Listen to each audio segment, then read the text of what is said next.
Bonjour tout le monde, Joël ici et merci d'être là avec moi pour ce moment qui inspire.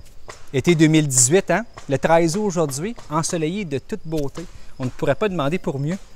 Et puis parlant du mois d'août, bien souvent pour un enseignant ou une enseignante ou une direction d'école, bien c'est un retour au mode de début d'année scolaire. Nous sommes en réflexion, en planification.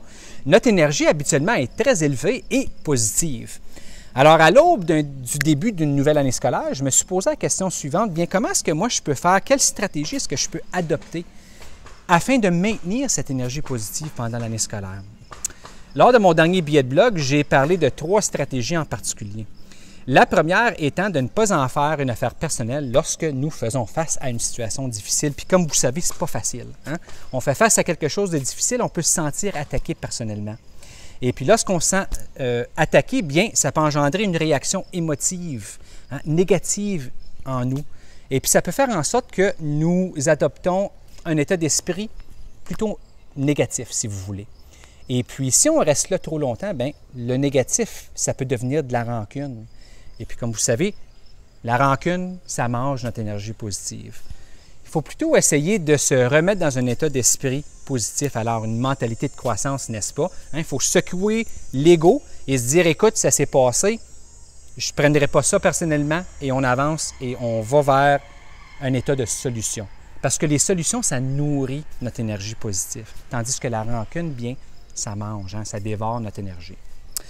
Le deuxième élément dont j'ai discuté dans mon billet de blog est de vous trouver un mentor ou un coach. Alors, moi, en tout cas, les plus beaux moments que j'ai vécus de croissance dans ma carrière puis dans ma vie personnelle étaient lors d'échanges avec des collègues et puis avec des personnes qui sont près de moi. Je vous suggère fortement de trouver quelqu'un qui vous connaît bien, une personne avec qui vous pouvez rencontrer sur une base régulière.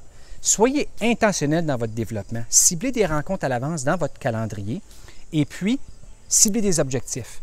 Jasez avec cette personne. Parlez de ce qui se passe au travail. Parlez même de choses qui se passent dans votre vie personnelle si vous le voulez. Ça peut vous apporter beaucoup, avoir quelqu'un qui vous donne un point de vue objectif, hein? Une personne de l'extérieur qui regarde à l'intérieur. Et finalement, le troisième élément, bien, c'est de savoir où mettre notre énergie. Parfois, on peut vivre des situations où est-ce qu'on peut donner, on peut vider notre chaudière jour après jour, mais sans que ça porte fruit. À un moment donné, on a un choix à faire. Hein? Est-ce qu'on veut mettre notre énergie là ou est-ce qu'on peut avoir un impact, une influence, ou est-ce qu'on peut faire une différence ou non? Et puis, à un moment donné, bien, c'est qu'il faut prendre cette décision. Alors, choisissez bien où est-ce que vous allez mettre vos énergies. Alliez-vous avec des gens qui sont positifs. Allez chercher ces gens-là, puis allez vous nourrir de ces personnes-là afin de vous assurer que votre chaudière est toujours pleine. Joël McLean ici, et merci beaucoup d'être là avec moi pour ce moment qui inspire.